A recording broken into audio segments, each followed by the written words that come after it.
इस खूबसूरत चुनावी जनसभा की अध्यक्षता कर रहे सरदार सतेज सिंह जी, यहाँ पर मंच पर उपस्थित हमारे बीच परीक्षित चौधरी जी और मेरे साथ सुबह से चल रहे मेरे सारे मामा नाना और भाई, गांव ढाकी में इस प्रोग्राम के संयोजक और संचालन कर रहे रफल सिंह कोरी जी, मास्टर मुकेश राजकुमार जी और मेरे भाई विशाल डाइकी जी, आप सबका बहुत बहुत धन्यवाद कि आपने इतनी खूबसूरत सभा का आयोजन किया। और देर से हमारा आना हुआ, लेकिन उसके लिए माफी चाहती हूँ, लेकिन आपका दिल से आभार व्यक्त करती हूँ कि आप यहाँ आज हमें सुनने के लिए आए। ये जो चुनाव है, पूरे देश में चुनाव का माहौल है और उसी मकसद से आज हम आपके बीच में आए हैं।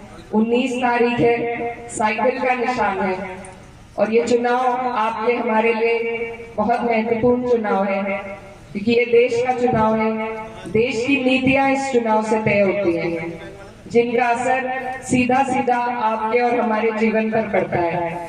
तो इसमें सही चयन करना जिम्मेदार नागरिक होने के नाते हमारा फर्ज है। आज डबल इंजन की सरकार के हमने 10 साल का कार्यकाल देख लिया है।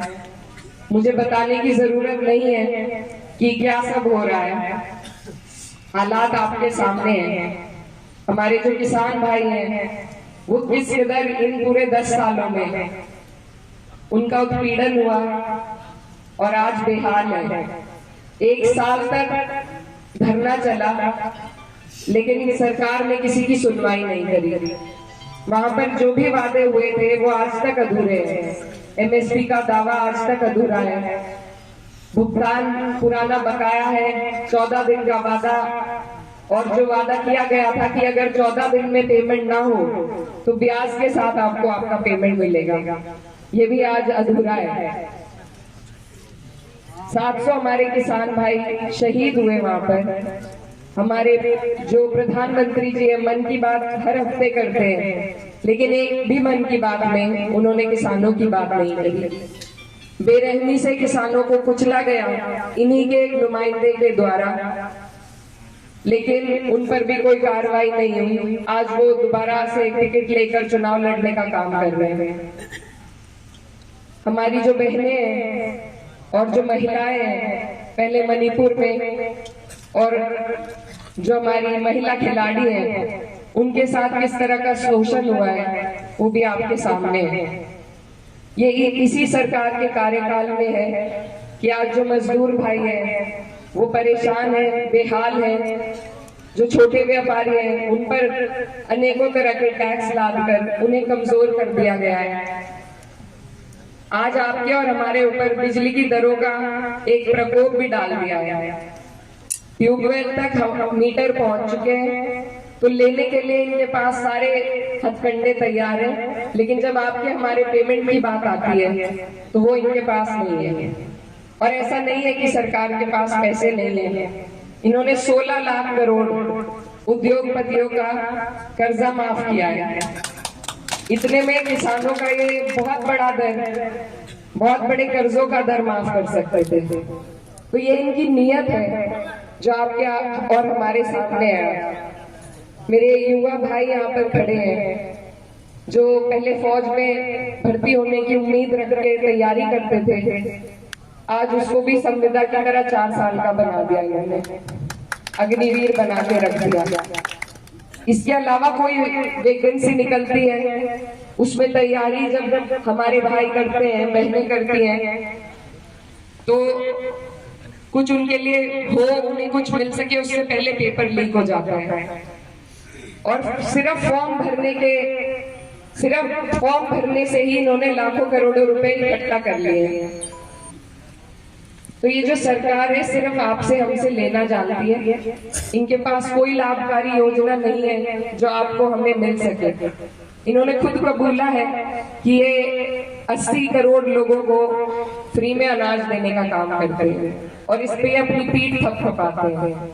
लेकिन ये काम सरकारों के नहीं है। इन्हें शर्म आनी चाहिए कि आज हमारे देश को ये इस कगार पे लाकर खड़ा कर दिया है कि 80 करोड़ लोग इनकी तरफ देखते हैं अनाज के लिए। सरकारों का काम है हमेशा सशक्त करना, हमारे हाथों को मजबूत करना, ऐसी नीतियां बनाना जिससे किसान सर उठाकर जी सके, अपने आप को बढ़ोतरी की कगार पर पाए, हमारे मजदूर भाई आगे बढ़ सके, जो छोटा व्यापारी है वो मजबूत हो सके। तो इनकी नीतियों में खोट है। ये सिर्फ कुछ उद्योगपतियों के लिए काम करना चाहते हैं। सारी सरकारी संस्थाएं जिनसे कम दामों में आपको और हमें लाभ पहुंच सकता था, वो बेचकर इन्होंने अपने कुछ दोस्तों की झोली भरने का काम किया है। और इलेक्टोरल बॉन्ड का स्कैम तो आपके सबके सामने है ही कि एक हाथ से देना है और दूसरे हाथ से ले लेना है। तो ये हमारी सरकार की, डबल इंजन की सरकार की कुछ नीतियां हैं जो मैं चुनाव का माहौल है इसलिए आपको याद दिलाना चाहती हूँ, क्योंकि बहुत अहम है कि जब हम 19 तारीख को वोट डालने जाएं तो ये सब बातें हमें याद रहें। अगर हम चूक गए तो फिर से 5 साल का पछतावा होगा। हमारे जिले में कई धरने हुए मिलों के लिए, और उन धरनों पर बैठे हुए बड़े बुजुर्ग यही कहते थे कि अब की बार मौका आएगा तो बताएंगे। तो आज ये मौका आपके सामने है। अगर हम अपनी परेशानियों को भूलकर इनके बहकावे में आकर फिर से अगर हमने इन्हें अपना वोट दिया तो फिर गलती इनकी नहीं है, गलती आपकी और हमारी होगी, क्योंकि इन्होंने तो उदाहरण पेश कर दिए कि ये क्या करना चाहते हैं, क्या इनकी नीतियां हैं। अब सही चयन करने का फैसला आपका और हमारा होना चाहिए। यहाँ से हमारे माननीय सांसद जी, उनको आप लोगों ने 90% वोट देकर उनका चयन किया था, लेकिन हमारे क्षेत्र में डबल इंजन सरकार की कोई भी लाभकारी योजना लाने में वो विफल रहे। हर सीट पर मोदी जी, योगी जी आकर काम नहीं कर सकते। यहाँ पर यहीं के जनप्रतिनिधि आपको और हमें हमारी लड़ाई लड़ सकते हैं, हमारे लिए सरकार से कुछ योजनाएं ला सकते हैं। और जब वो अपने इस कर्तव्य में विफल रहे तो आगे आप लोग समझदार हैं, आपको पता है क्या करना है। एक जनप्रतिनिधि का कर्तव्य सबसे बड़ा यही है कि वो अपने लोगों के सुख दुख में शामिल हो, उनके बीच जाए, उनकी परेशानियों से अवगत हो और उसका निस्तारण करा पाए। और जब ये सब नहीं हो रहा है तो आपको पता है कि आपको क्या करना चाहिए। मैं आपसे आज पहली बार मेरा यहाँ आना हुआ और आपसे वोट की अपील के लिए आई हूँ। मैं बहुत छोटी हूँ, लेकिन मुझे ये जिम्मेदारी दी है पार्टी ने, बड़ी जिम्मेदारी है, और इसमें मुझे आपके सबके साथ की जरूरत है। कोई भी चुनाव किसी एक बिरादरी या जाति के बल पे नहीं लड़ा जाता, इसमें सभी की जरूरत है, और आपका सबका साथ लेने के लिए आज आपके बीच आई हूँ मैं। मेरे पिताजी पहले जनप्रतिनिधि रह चुके हैं यहाँ पे, और वो किसी एक समाज की या किसी एक जाति की राजनीति नहीं करते थे। वो यही कहते थे कि नेता का कोई धर्म नहीं होता, कोई बिरादरी नहीं होती, उसके लोगों को धर्म उसके अपने हैं, सारी जातियां उसकी अपनी है, और सभी का सम्मान करना उसका कर्तव्य है। अगर कोई नेता किसी एक बिरादरी की तरफ या किसी एक धर्म की तरफ अपना झुकाव करने लगे, वहीं से उसका पतन शुरू हो जाता है। तो उनकी यही सीख है जिसको मैं आगे बढ़ाकर ले जाना चाहती हूँ, और इसमें मुझे आपके सबके साथ की जरूरत है। आज जितना प्यार और मान सम्मान यहाँ आपने मुझे दिया है, ये मैं कभी नहीं भूल पाऊंगी, और आपको यकीन दिलाना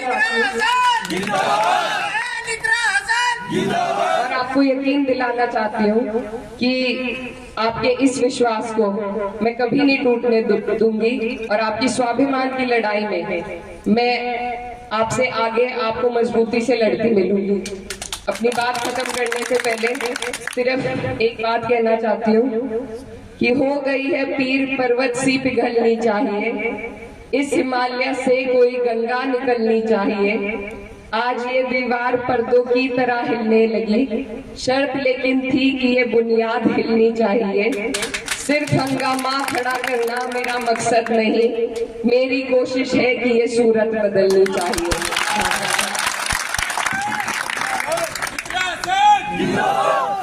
और भाई केर सिंह पोंटी, भाई केर सिंह पोंटी कहाँ है, वो भी आए। यहाँ आने से पहले गाड़ी में विशाल भैया ने मुझे एक बात कही थी, और आप लोगों की सबकी डिमांड भी थी कि गांव में हमारे जो युवा भाई हैं वो सभी खेल के मैदान की डिमांड थी आप लोगों की। तो मैं यहाँ आपके बीच में ये भी वादा करना चाहती हूँ कि अगर ऊपर वाले ने मौका दिया और आप लोगों का आशीर्वाद रहा तो वो कार्य कराने में मैं पूरा अपना प्रयास करूंगी और वो कार्य करा कर रहेंगे।